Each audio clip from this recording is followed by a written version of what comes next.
agreed to a ceasefire, and it remained unclear whether emergency supplies would be allowed into the Gaza Strip to ease a mounting humanitarian crisis, or whether foreigners massed near the enclave southern border would be allowed safe passage to Egypt. More than 500,000 people have fled their homes in Gaza in the past few days. Now, this is according to the United Nations and Israel, many in response to Israel's warnings to head south as it prepares to invade the northern part of the Gaza Strip. The Biden administration has grown increasingly anxious in recent days that Israel's enemies may seek to widen the war with Hamas by opening new fronts, a move that could compel the United States to enter the conflict directly with air and naval forces to defend its closest ally in the region. The administration has sought to use diplomatic and military avenues to head off any expansion. The Pentagon dispatched a second aircraft carrier to the region over the weekend, and all of this is happening as Joe Biden is mulling over an invitation from Israel to visit that country as it continues to plan its occupation of the Gaza Strip. Federal prosecutors and lawyers for former President Trump squared off today over whether a gag order should be put on Trump to restrict his often threatening statements about his federal indictment on charges of conspiring to overturn the 2020 election. The issue is one of the most contentious to have arisen in any of the criminal cases. It sets up this momentous battle between the First Amendment rights of a candidate for the country's highest office and the prerogatives of a judge to protect witnesses in a case she is overseeing.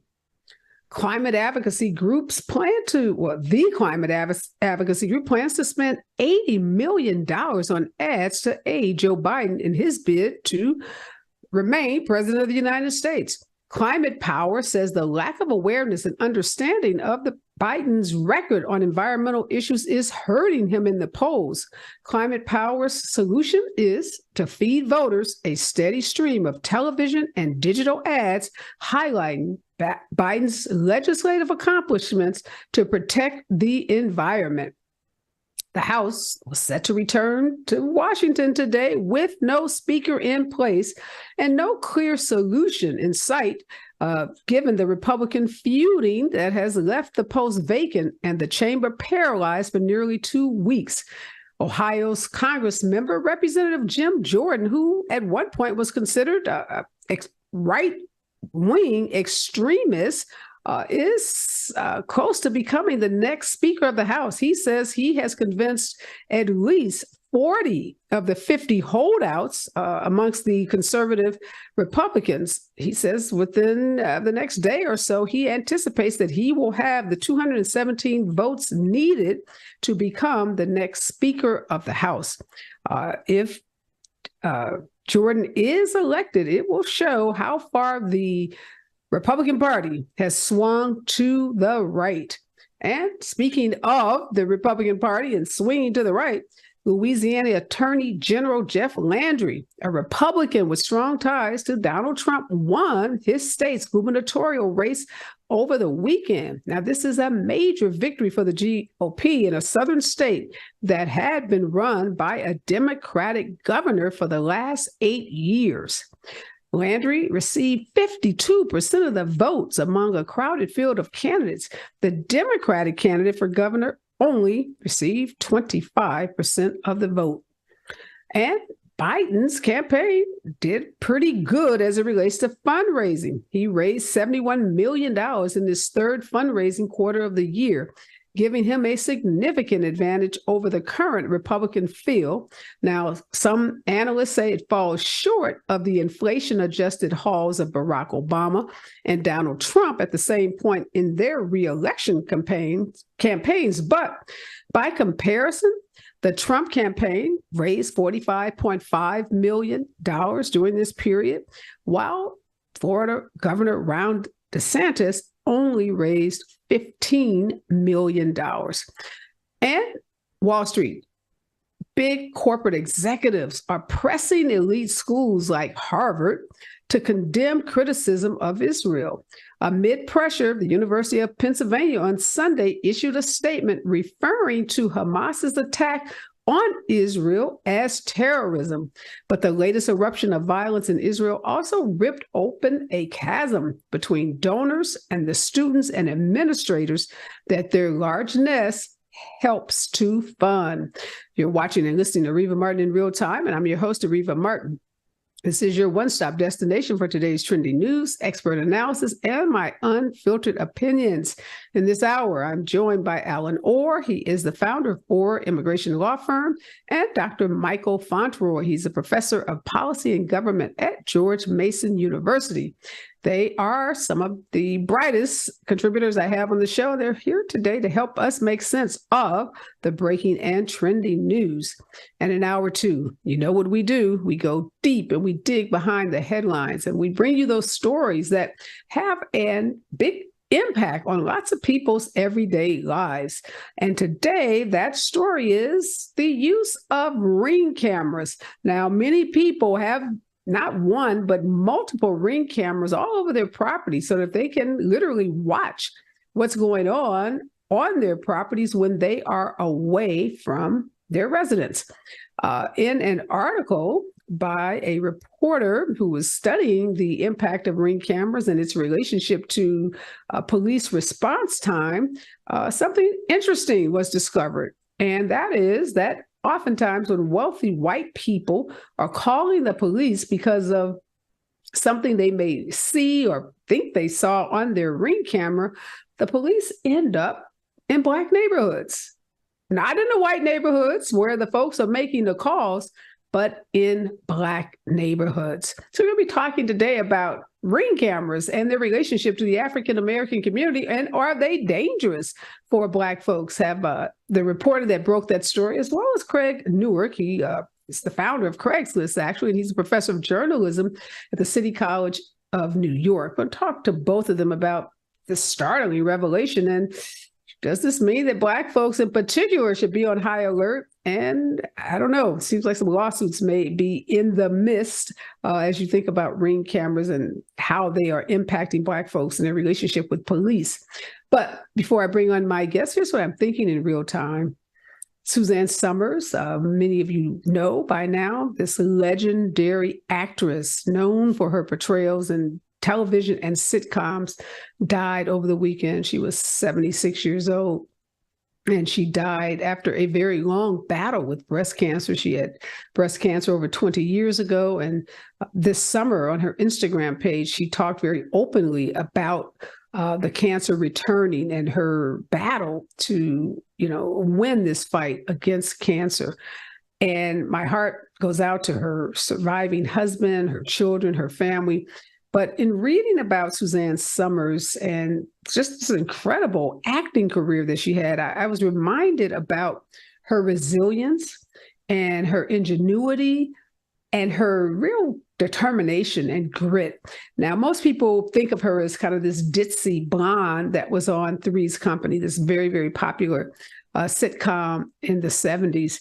But or I guess in the 80s, but Suzanne Somers was so much more. She was actually fired from that super popular sitcom after 4 seasons. Now, Three's Company was a big, blockbuster sitcom for ABC in the 80s. It won a bunch of Emmy Awards. And as I said, she was one of this trio of actors who was a lead on the sitcom. And she played this kind of, zany blonde character.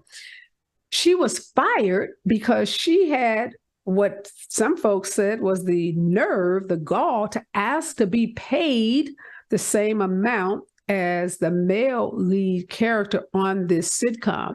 Her husband at the time, who had been a former television executive, was going to the ABC stations to do the negotiating on her part. And he asked her, he said, honey, are you sure you want to do this? Because, when you ask for more money on these sitcoms, you might get fired. They may say, we can do the show without you.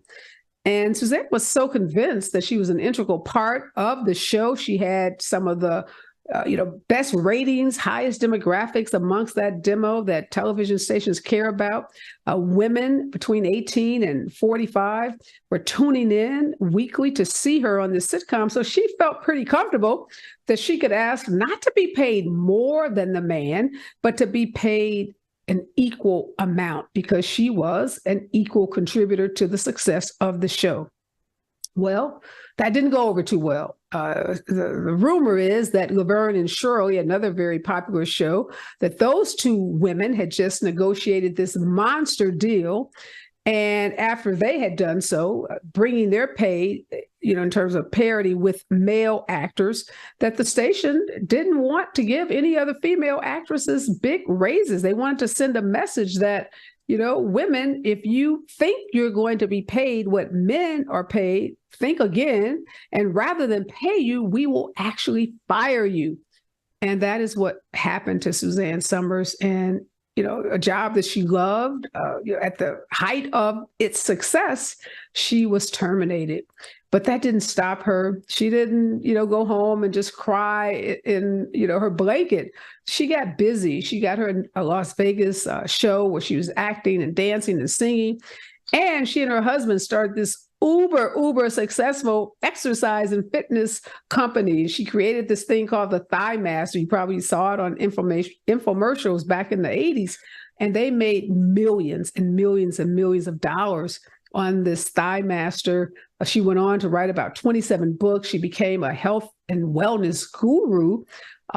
Paid speaking engagements. She had an hour on the Home Shopping Network where she was selling other products. So I just think, for me, so sorry to hear about her passing. Obviously, breast cancer is a serious condition, but I'm reminded about her resilience and her courage. And she is, in fact, a role model for women in the entertainment business, women in business. And she's a role model for anyone that has had any kind of failure and has had to remake yourself. And if you're ever down or doubting yourself or your ability to do well after, you've had a door closed in your face, just think about her story, read about her story, and you will be so inspired and so encouraged because she took that no from ABC and turned it into a gazillion zeros and turned it into yes for her and her family. So rest in power, Suzanne Somers. When we come forward, more of today's trending and breaking news right here on KBLA Talk 1580. We've got a lot to talk about. Hi, I'm Zoe Williams, a.k.a. the Voice of Reason, encouraging you to join me weekdays from 7 to 9 p.m. for the world's most intriguing relationship radio roundtable. Every night, I facilitate and encourage our loyal listeners to participate in the most engaging relationship discussions you'll hear anywhere. So make it a point to rendezvous with me, Zoe Williams, the Voice of Reason, Monday through Friday, 7 to 9 p.m. Pacific Standard Time. Trust me, your relationships will never be the same. The VOR is on fire tonight. Unapologetically progressive. KBLA Talk 1580. We've got your black.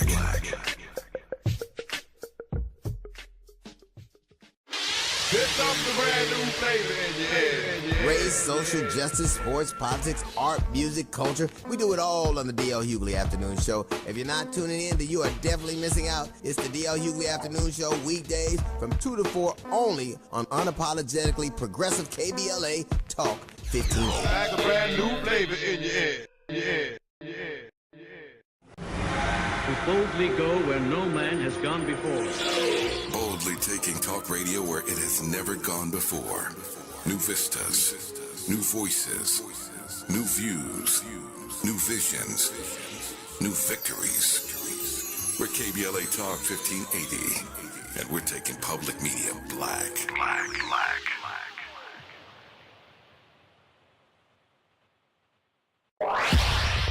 Follow the leader. KBLA Talk 1580. Follow the leader. If you're not following KBLA Talk 1580 on all of our socials, then you're missing out. Believe it. Download our app and find us on Facebook, Twitter, Instagram, YouTube, and on the web at KBLA 1580. That's right. Again, you can find all of our socials at KBLA 1580. We've got a lot to talk about. By the way, if you miss any of our weekday shows in real time, you can always catch up by checking out the podcasts of your favorite shows at your leisure. At KBLA Talk 1580, we've got your black. Follow the leader. Oh my God. Follow the leader. Follow the leader. Follow the leader. Follow the leader. Follow the leader. Follow the leader. Gotta stay fresh, my house shot with a rest bar, Have you visited us online for the grand opening of KBLA.store? For the best in new merch, gift ideas, books, media, and more, log on to KBLA.store. Be sure to check out our KBLA team favorites at KBLA.store today. That's KBLA.store for all the official merch on your favorite talk radio station, KBLA Talk 1580. We've got a lot to talk about. Are you interested in catching up on all the latest entertainment news, trending topics, and exciting interviews? I got you. Tune in to The Raw Report with Robin Ayers, Monday through Friday, 6 to 7 p.m. I'm your host, Robin Ayers. Join me every week.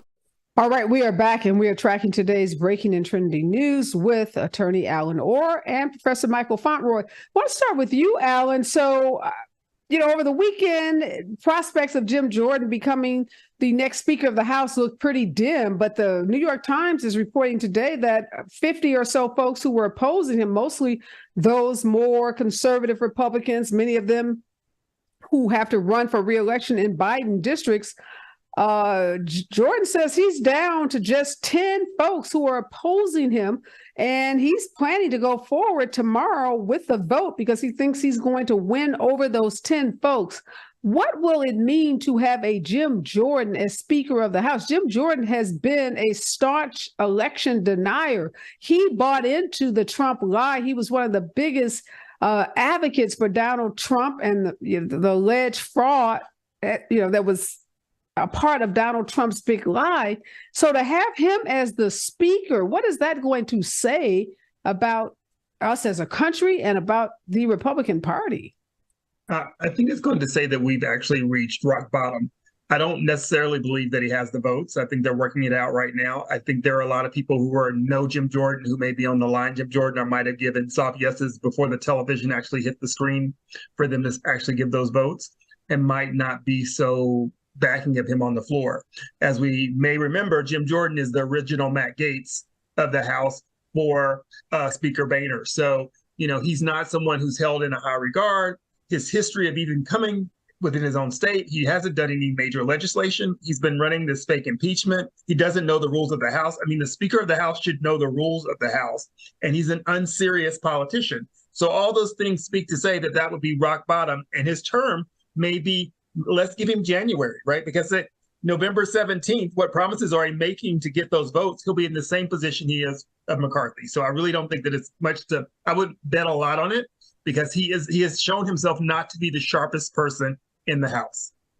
And I agree with you, Alan. I think the thing that might have some of these Republicans thinking twice about voting against him, Professor Fauntroy, is the pressure campaign that Jordan and the Trump, because he is a very aligned with Donald Trump, they've been putting incredible pressure on these Republicans, saying if you don't vote for Jordan, you may face a primary candidate, or at the very least, you are going to face the wrath of the MAGA base, the MAGA crowd. Is that perhaps moving some of these Republicans from a no category to a yes category?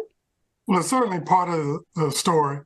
There's no question that there's some Republicans who are trying to put a finger up to the wind and figure out which way this thing is going to go, and they want to make sure they're on what they consider to be the right side of this. But Reva, if in fact Jim Jordan becomes the speaker, that's going to mark the beginning of the end of Republican control of the House of Representatives. Mm-hmm. There's no way you can go to the American people and say the third most important person, highest ranking official in the federal government is an insurrectionist. Mm-hmm. It's just insane to me that this is even an issue. And you're going to have a number of Republicans who are running for re-election in districts that Biden won, who are going to have a hard time going to some of their voters. And oh, by the way, when the Republicans had their first vote on this in the Republican conference, he only got 99 votes and finished second to Steve Scalise. So while there is obviously some movement in his direction, that's not the kind of movement that can win you a general election a year from now. We're about 13 months out from the general election. And so I really do think strategically it's about a short-term victory. Let's get this guy across the finish line. But they're really not thinking about the long-term implications, not just for the country, but for the party. You know, I'm not a Republican. I'm on the other side of the fence as far as they're concerned. But I am a bit sad at what is happening to the Republican Party when an insurrectionist, an unserious politician, as Allen mentioned, as someone who has no particular record of distinction, can hold the gavel that was held by John Boehner or Newt Gingrich or Nancy Pelosi or people that are considered heavyweights. So in that regard, it's a sad turn for the country and the House. Yeah, no, both of you, good points about that. This is a guy that's just a provocateur. He's the guy that will say any outrageous thing to get a headline, to get invited to Fox News, and to curry favor with Donald Trump. And we know his whole candidacy is about trying to carry that water. And I wouldn't be surprised if he does get elected, that we'll see he'll try to move legislation to defund the FBI, the CIA, the Department of Justice. I mean, he will act in a way that is consistent with what Donald Trump wants his lackeys to do, which is to go in and wreck the government, all in the name of protecting Donald Trump and helping prevent him from going to prison because of all these cases that he's facing. And it is really disgraceful to think that someone who is so undistinguished in his career might have this, be third in line to be president of the United States if something were to happen to the president and the vice president. And quickly, Areva, if I could just mention, this is the same Jim Jordan who more than 500 days ago began to ignore a lawfully issued subpoena from the very same House of Representatives that he's supposed to be presiding over. It's just a mess all the way around. And it looks like it's going to happen.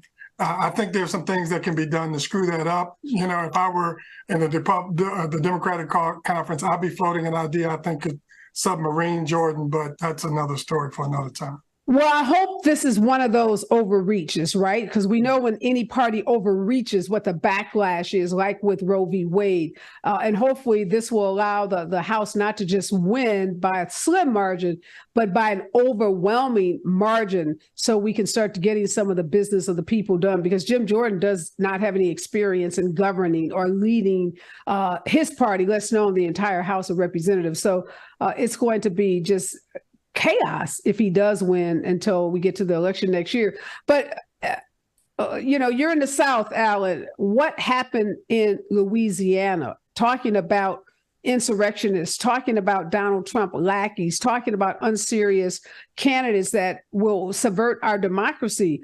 The Attorney General for Louisiana, Jeff Landry, beat the Democrat. I mean, he didn't just beat him, he beat him badly in the state that just had a Democratic governor, John Bel Edwards, for the last 8 years. Jamie Harrison's taken a lot of flack online. If you look at some of the social media posts, people are like, where were the Dems? Did we show up? Like, what did we do? Now, I know you're not in Louisiana, you're in Tennessee, but do you have any particular insights, Allen, in terms of how we got beat so badly in Louisiana? Well, I mean, I think it's to answer how we always get beat so badly, right? We don't vote, right? People did not show up in the districts. The same reason that Chambers is not right now representing Louisiana. The disparities between the high Democrat districts where people decided not to show up to vote. And I don't know if that's necessarily a Jamie Harrison problem, but a reality question that people should ask themselves in this post-Trump reality that we know how important elections are. Why did people not show up to vote? Why did only of, I think, the 3 million, like 27% of the people actually showed up to vote in many of these districts, maybe 30% statewide? It is embarrassing to talk about a democracy in that fashion when we have so many things on the line right now. And the answer becomes, was it apathy? Was it that they didn't care that, you know, after the floods, there was a Democratic governor at the time, and it didn't make a difference between having a Democrat and a Republican there. They still didn't get anything in the sense of whatever people think they need to get. But they didn't sort of look at the policies and say, wait a minute, who's going to make this better for me on the road for me to get the things that I need to have? It's a complete oversight. And now I feel in such disarray because this guy, Landry, he said, listen, I am a Trumper. I'm going to outdo DeSantis. Watch me work.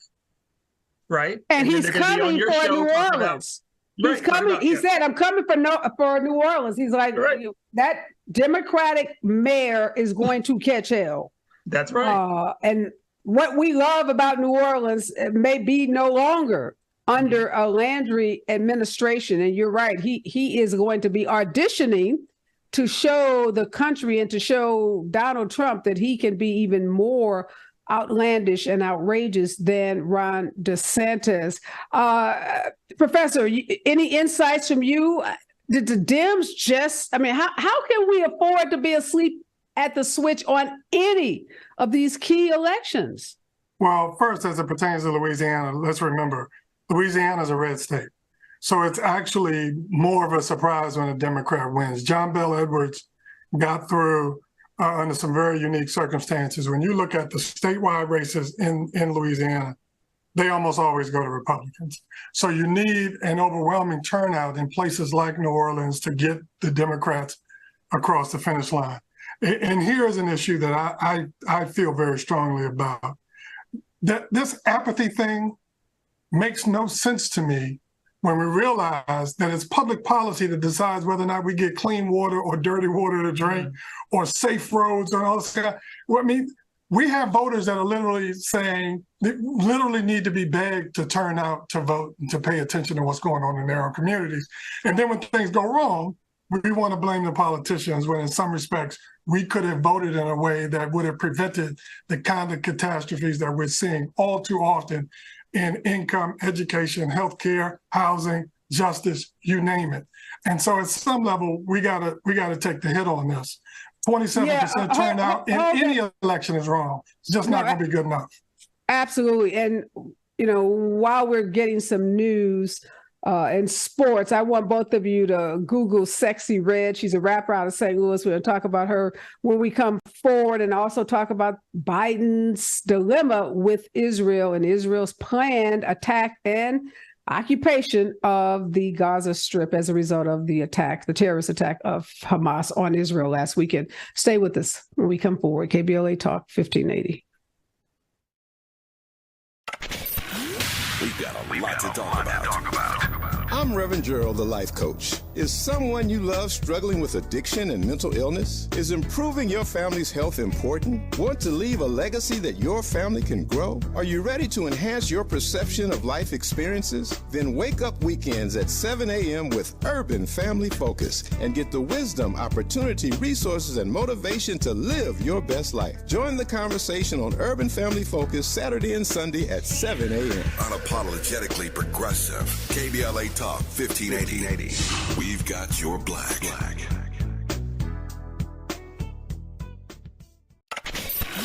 We've got a lot to talk about.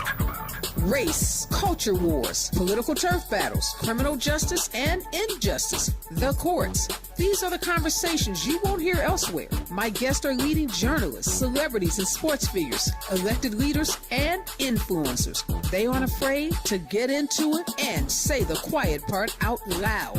With Areva Martin in real time, your commute just became the most engaging part of your day. Tune in weekdays from 4 p.m. to 6 p.m. or find us on YouTube. Areva Martin in real time, when you want it straight, no chaser. Unapologetically progressive. KBLA Talk 1580. We've got your black. We've got a lot to talk about. Hi, I'm Zoe Williams, a.k.a. the voice of reason, encouraging you to join me weekdays from 7 to 9 p.m. for the world's most intriguing relationship radio roundtable. Every night, I facilitate and encourage our loyal listeners to participate in the most engaging relationship discussions you'll hear anywhere. So make it a point to rendezvous with me, Zoe Williams, the voice of reason, Monday through Friday, 7 to 9 p.m. Pacific Standard Time. Trust me, your relationships will never be the same. The VOR is on fire tonight. Unapologetically progressive. KBLA Talk 1580. We've got your black.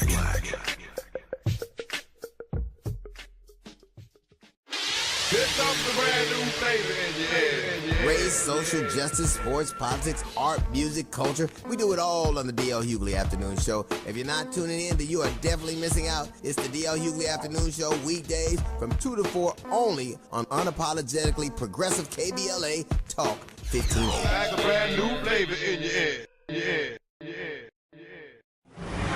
To boldly go where no man has gone before. Boldly taking talk radio where it has never gone before. New vistas, new voices, new views, new visions, new victories. We're KBLA Talk 1580, and we're taking public media black.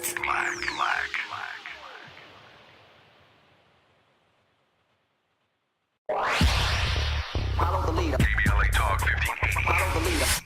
If you're not following KBLA Talk 1580 on all of our socials, then you're missing out. Download our app and find us on Facebook, Twitter, Instagram, YouTube, and on the web at KBLA 1580. That's right. Again, you can find all of our socials at KBLA 1580. We've got a lot to talk about. By the way, if you miss any of our weekday shows in real time, you can always catch up by checking out the podcast of your favorite shows at your leisure. At KBLA Talk 1580, we've got your black. Following the leader. Oh my God. Follow the leader. Follow the leader. Follow the leader. Follow the leader. Follow the leader. Follow the leader. Gotta stay fresh, my house shot with a rest bar. Have you visited us online for the grand opening of KBLA.store? For the best in new merch, gift ideas, books, media, and more, log on to KBLA.store. Be sure to check out our KBLA team favorites at KBLA.store today. That's KBLA.store for all the official merch on your favorite talk radio station, KBLA Talk 1580. The bounce is back. We've got a lot to talk about. Are you interested in catching up on all the latest entertainment news, trending topics, and exciting interviews? I got you. Tune in to The Raw Report with Robin Ayers, Monday through Friday, 6 to 7 p.m. I'm your host, Robin Ayers. Join me every weekday with some of the best entertainment contributors in the business as we break down what's going on, who's got next, and what not to miss. Only on The Raw Report with Robin Ayers. Unapologetically progressive. KBLA Talk 1580. We've got your black.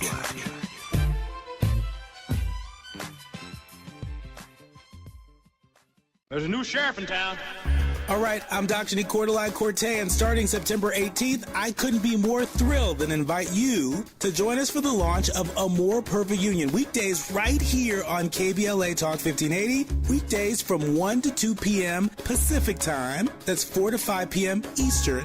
A More Perfect Union promises to deliver national news of consequence, informed opinion, and analysis beyond the headlines. As KBLA Talk 1580's chief national political analyst, every day you can expect your daily dose of political news of consequence. If you're looking to be engaged.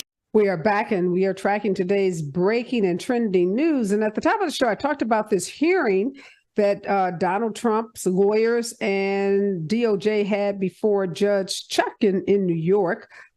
Prosecutors had asked for a narrow gag order. And now we know the judge has imposed a limited gag order on former President Donald Trump. This restricts him from making public statements attacking the witnesses and specific prosecutors or court staff members involved in the federal case brought by special counsel Jack Smith concerning his efforts to overturn the 2020 election. Judge Tanya Chutkan said Trump's free speech rights do not permit him to launch a pre-trial smear campaign against those people, and she's making reference to potential jurors and the court staff. Judge Chutkan goes on to say no other defendant would be allowed to do so, and I'm not going to allow it in this case. Judge Chutkan very firm in her order imposing a limited gag order on Donald Trump. Now, this narrowly tailored order explicitly leaves Trump free to pursue his presidential campaign and to continue to make disparaging remarks about the Justice Department, Joe Biden, and even allows him to assert that he believes his criminal prosecution is politically motivated. What he cannot do, though, is attack the prosecutors involved in this case, the judge involved in this federal case, and say things that the judge believes could be, trying to influence potential jurors. So this is a 2-hour hearing in federal court in Washington, happened today. Very contentious public proceedings. We know one of the most contentious cases of the 4 that Trump is facing. This is the second time in 2 weeks that a judge has placed restrictions on what the former president can say. And Allen, real quickly, have we ever seen a former president having to be gagged by not one, but 2 judges issuing gag orders in like a 2-week span? This is unprecedented, that word that we have worn out when it comes to Donald Trump, but it's appropriate. Yeah, so it's a no for me and my license. I didn't take Trump law in law school, so I really can't speak about it. I'm gonna have to go get a CEO class to figure out what constitutional rights he has that everyone else doesn't have, because I thought that was sort of the basis of basic law. Yeah, everybody's trying to thread a needle, though, when it comes to Donald Trump, because you have this guy who's running for office. So you got to be careful that you're not, in any way quashing the speech that he would be entitled to as he runs for office. But yet he engages in these attacks, Professor, that are he just goes too far. What are you thinking in this moment? So the attacks, that's part of his sort of daily modus operandi, right? That's what he does. And the judge, of course, is in a very difficult spot because, as you pointed out, in this case, she's trying to thread a needle between trying to make sure that she could provide the protection to those who need it, while at the same time giving him latitude to continue to be able to run for office. And this is really interesting because at some level, no matter what she did to gag him, and no matter how tight the gag order could be, he would still go out and complain that he's being persecuted. Mm-hmm. So at some level, you can make the argument, you theoretically could make the argument that, look, he's going to say what he wants to say anyway about whatever it is you decide. So narrowly tailoring such a gag order, is only going to encourage him to push further, to try to push her in a corner and force her to do something she really doesn't want to do. Because what he really wants stylistically, in my view, is to be threatened with jail time. Yeah. And then he goes to Republican voters around the country and say, see, I plays into his grievance. His grievance politics. That would be the ultimate sort of card to play when you're playing, grievance spades, so to speak, And that's what his lawyer did today in his hearing, yelling at the judge, sparring with her, using, language about totalitarianism, accusing Joe Biden of, being behind these prosecutions. And at one point, the judge had to tell the lawyer, looks like you're talking to your client as much as you're talking to me. Mm-hmm. You're performing for your client as much as you are making arguments for the court.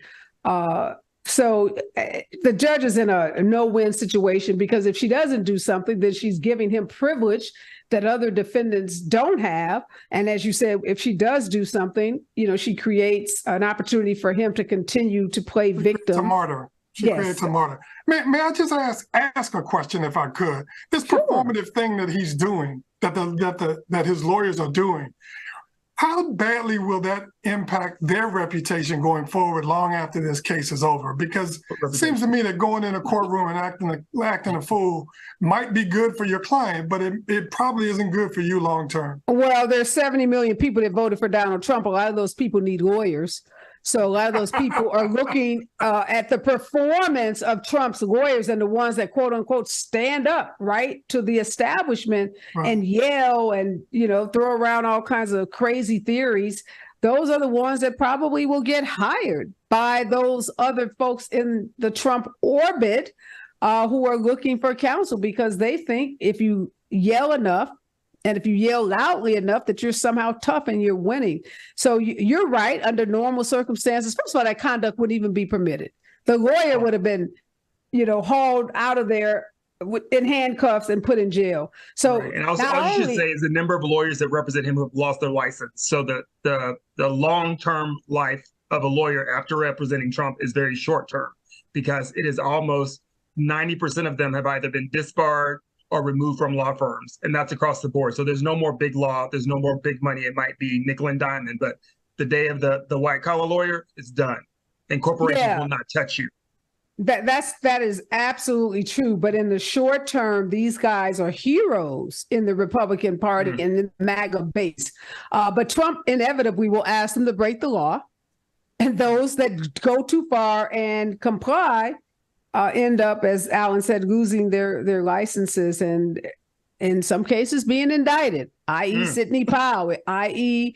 Rudy Giuliani. So there is a whole string of them that have also not only lost licenses, but now can lose their freedom. But we got to talk about Hamas and got to talk about Joe Biden. So Allen, Netanyahu has invited Biden there.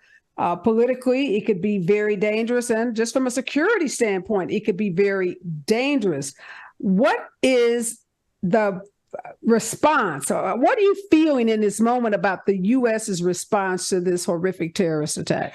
It's very troubling in so many different ways. For me, it's someone who practices in immigration, and I'm able to say that, I have Palestinian clients who are American and I have Israeli clients who are American.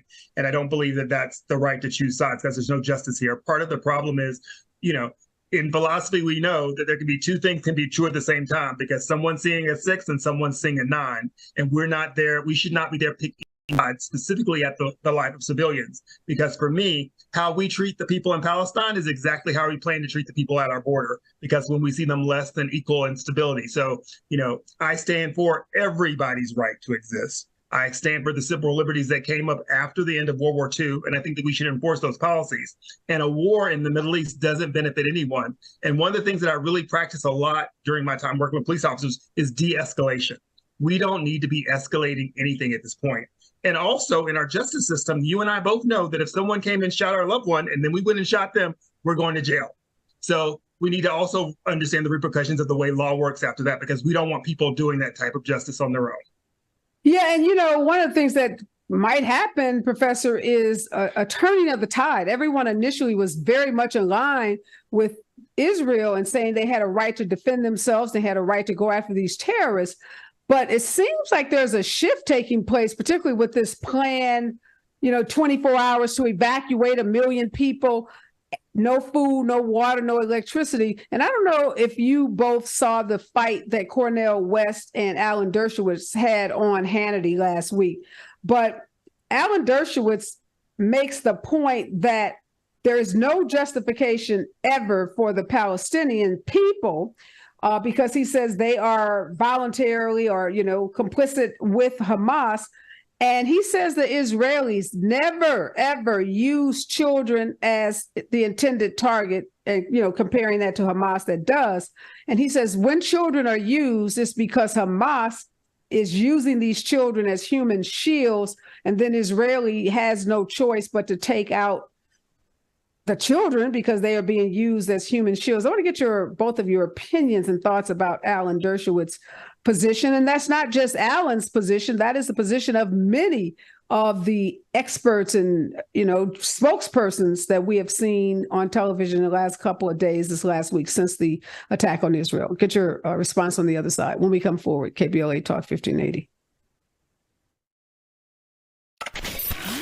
We've got a lot to talk about.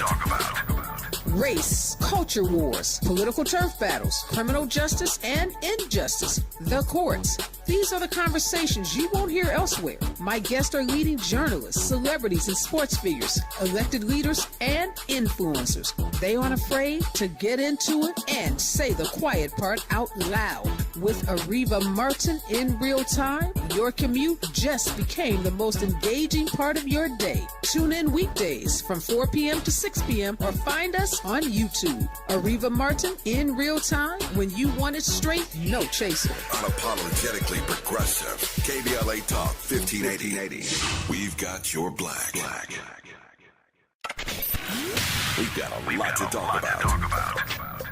Hi, I'm Zoe Williams, a.k.a. the voice of reason, encouraging you to join me weekdays from 7 to 9 p.m. for the world's most intriguing relationship radio roundtable. Every night, I facilitate and encourage our loyal listeners to participate in the most engaging relationship discussions you'll hear anywhere. So make it a point to rendezvous with me, Zoe Williams, the voice of reason, Monday through Friday, 7 to 9 p.m. Pacific Standard Time. Trust me, your relationships will never be the same. The VOR is on fire tonight. Unapologetically progressive. KBLA Talk 1580. We've got your black.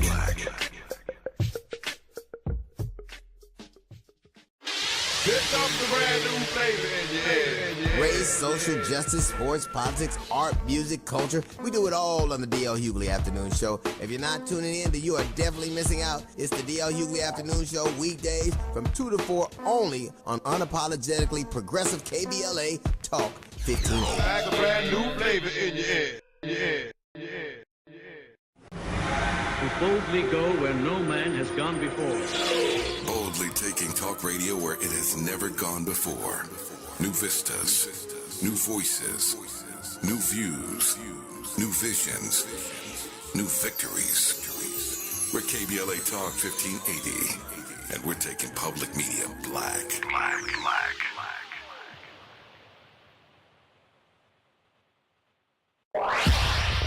Follow the leader. KBLA Talk 1580. Follow the leader. If you're not following KBLA Talk 1580 on all of our socials, then you're missing out.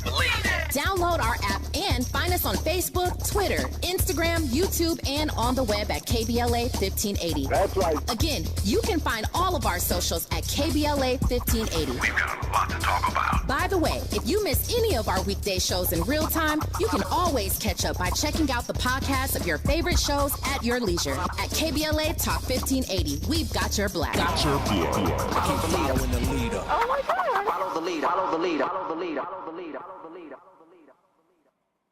All right, Professor Alan Dershowitz, Cornell West, on Hannity's show last week. A conversation devolves into basically a fist fight, short of the fist being thrown, but it got pretty ugly. And this is what Dershowitz said. He says, Hamas is the ones responsible for the killing of Palestinian children. Also, Hamas has a term. It's called the CNN strategy.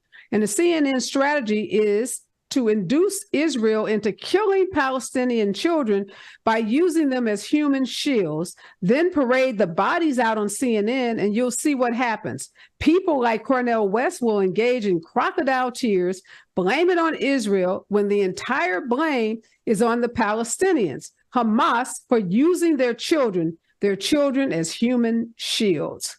What do you think about that? Well, there's so much that can be said about Professor Dershowitz that we do not have enough time to get into right now. Mm-hmm. And I have to confess to not having seen that conversation. I know Dr. West, for example, has some very strong feelings about the way Palestinians are treated. And so I have a general sense around how that conversation could have gone. So I'm not surprised to hear that it devolved as it did, as you say it did. I should just declare up front that I'm somebody who believes that there will never be lasting peace in that community without a real and serious two-state solution. That's what I support, and know that there are a lot of other people around that do. And I think on both sides, there are legitimate and fair questions about whether or not they have enough respect and regard for the fundamental humanity of the other side.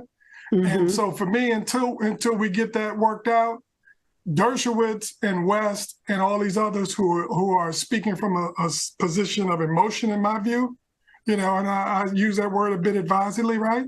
But we only really have these kinds of conversations when there's a controversy and all the dust is in the air. And there's never really a point where we can have some serious policy conversations.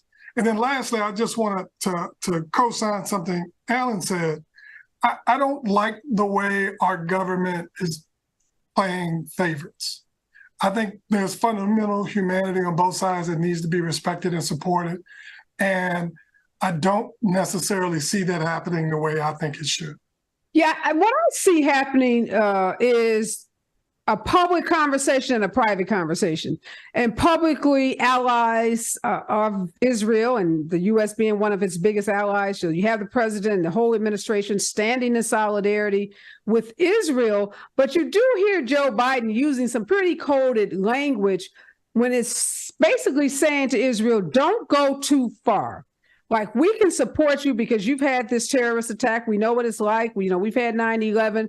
But don't go too far. And the administration is apparently telling Israel, do not plan to invade this strip, Gaza Strip, and reoccupy it the way you have in the past. So I think we got to listen and kind of read between the lines, because it looks like two different conversations are going on. One that, is for public attribution, we would say, and then something else going on in private. Let me read this to you, though, Alan. This is what Cornel West shot back to Dershowitz. Don't accuse me of crocodile tears, my brother. I have the same outrage when Palestinian babies are killed, when Jewish babies or Israeli babies. I want you to have the same indignation when Palestinians are killed. And then Dershowitz says, it shouldn't be the same outrage. You can't make a moral comparison. When Nazi kids were killed in the bombings of Dresden, I didn't have the same comparison when Jewish kids were put in gas chambers and crematoriums. So basically, and he goes on to say some other things, but he's saying it's not the same moral comparison. What do you say to Dershowitz, or what's your response to that? So that's a straw man's argument. And just so that people fundamentally understand, Hamas is not the Palestinian people. There might be some people who are, but it's not all of them. And you can't punish all of them for something that some of them did. And the concept of that straw man argument of saying they're all Nazis or they're all that, they're children. So they are in the culture. But wait a minute, so Hamas, but no, Dershowitz's argument is, yes, they're children, but he says never in the history have they, being Israelis, targeted a child deliberately. And he's saying that the kids are murdered because they are being used by Hamas. And the implicit in that is that the Palestinians are working in concert with Hamas. Right. And some may be, but they all are not. And the concept that you made me do this is also something that is like a battered woman syndrome, that you have to take some kind of instance that you made me hurt you. There's no validity and outcome to that sort of situation. And also the validity that Adam Dershowitz thinks that he's the one to be the wiler. Who is he to weigh someone's life? Who is he to have that compassion to sit and say, I'm going to tell you what's valued and what's not valued? That's part of the problem. We saw this weekend that Israel was able to cut off the water and the food to an entire group of people. That's too much power for anyone to have over anyone else in any situation. I'm sorry, I can't stand by that in any world where basic rights of food and humanity can be taken away from individuals at sort of a whim, and it sort of shows you what relationship was. So, in this moment, I have been to Israel. I've experienced a lot of things and a lot of cultural things. I understand. I am a Black person in the United States. I understand how things are in relationships and how people are how you're socialized into certain situations.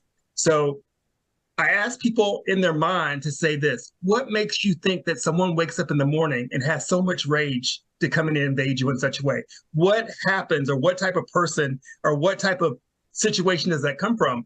I say that to people all the time in law, because it says to me is, in every villain story, it starts with you hurting a kid's parents, or you hurting a kid's civilization. You build those things up by the humanity that you show people in their weakest moments.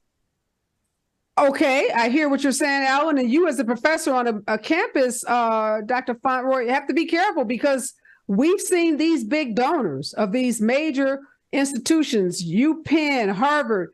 The donors are saying, oh, hell no.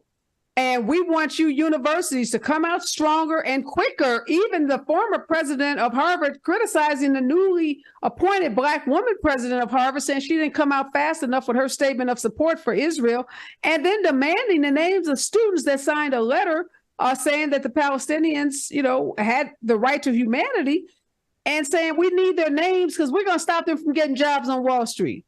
So you've hit on something that we need to have more conversations about as a country. I teach at a large public institution, the largest one in Virginia with 40,000 students. My campus looks like the United Nations on any given day. And that includes the Palestinian Club, the Hillel Club, and all of these other groups who are representing and advocating on behalf of various interests. And I will just tell you, to Allen's point in particular, if we don't get this kind of stuff fixed and get people respecting each other's humanity, all we're doing is growing the next generation of fighters. And then it continues for another 25 years and on and on and on. And the path we're on right now is just not sustainable. And then let me just add this quickly. Remember, Israeli Prime Minister Benjamin Netanyahu endorsed Donald Trump in 2016 and spoke very favorably about him in 2020. And I raise that here because I'm almost willing to bet you Biden is saying, hey, look, man, there's a limit on my faith in you and my trust with you because I know where you are on my predecessor. And by the way, if I'm President Trump, if I'm President Biden, I'm letting them know, hey, man, I know what you're about. Right. And we're going to do this a little different. So yes, the public conversation and the private conversation may well be different, but nonetheless. Speak to real quickly, Professor. We're running out of time. Speak to what these colleges though are doing. That has me incredibly outraged. Listen, it's difficult. It's touchy. It's more problematic at institutions that have very large donors who are making decisions based on this. But I will just tell you. There's pressure, particularly at state schools, in places in red states like my university. It's tough, and it's the kind of thing that's going to have to be worked out over time. And I know we're running out of time, and so I'll leave it right there. But I just want everybody to know this kind of conversation about what's going on in colleges and universities is bubbling up in various forms around the country. No, it's a really serious conversation, and when donors can demand that presidents dance to their music, march to their drum beat, and then demand the names of students because they are going to ban these students from getting jobs. That's pretty serious stuff that has me really concerned. And you're right, got to have a bigger conversation about that. We'd love to have both of you back to weigh in on that. We are out of time. Thank you so much, Allen Orr. Thank you so much, Dr. Michael Fauntroy. Always a pleasure to be in conversation and to hold space with both of you when we come forward and talk about Ring cameras and what they may be doing to folks in the Black community and sending police inadvertently to, or maybe not so inadvertently, to Black communities. Stay with us, KBLA Talk 1580. We've got a lot to talk about. Hi, I'm Ray Richardson, your sports connection here at KBLA Talk 1580. Join me and my co-host Neil Scarborough every Saturday night at 7 for Out of Bounds, the show that brings some flavor to the world of sports for 60 minutes. We take you beyond the scores and press conferences. We give you our point of view, the way Black folks see what's going down. You can join the conversation and give us your analysis at 1-800-920-1580. Out of Bounds every Saturday night at 7 on KBLA Talk 1580. We've got a lot to talk about. Unapologetically progressive.